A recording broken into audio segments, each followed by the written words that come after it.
Selamlar arkadaşlar. Bugün sokak fotoğrafçılığı yapacağız. Ankara Kalesi'ndeyiz. Ankara'nın en turistik yerlerinden birisi.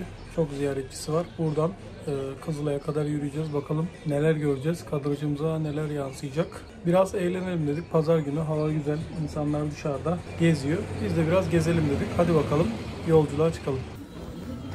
Yukarı çıkacaksın değil mi? Yukarı çıkacağım, evet. Ben de Canon 700 6D Mark II vardı. 70-200 vardı. Lens. Şimdi biz de Fuji'ye geçtik. Ben Canon'dan Sony'ye geçtim. Ya Sony başka bir seviye. Bugüne kadar ben fotoğraf makinesi kullanmamışım. Yani A7 falan mı kullanıyorsun? A9 mu? Kaç bu? R5. Oo. A7 R5. Ama çok pahalı değil. Pahalı. Değil mi? Ama şöyle bir şey var. Ama terapi.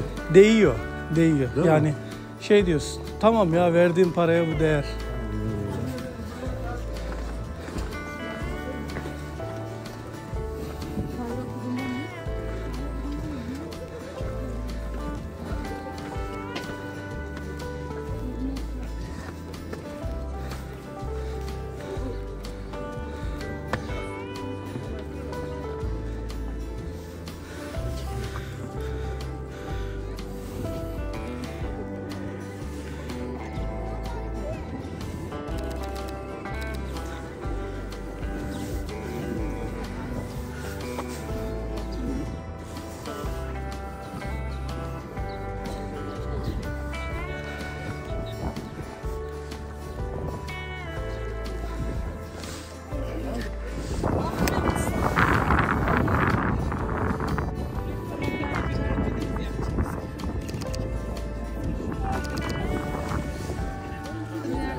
Bak.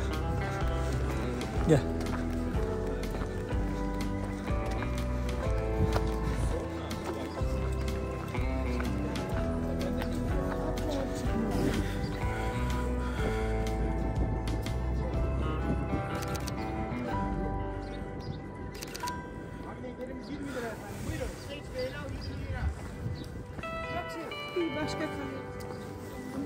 Fotoğraf çekilmeyi sevmiyorum. Çekmeyi seviyorum ya. Yani senede bir tane çekilsem yeter bana. Tabii. Gerçekten hiç merakım olmadı fotoğraf çekilmekle alakalı.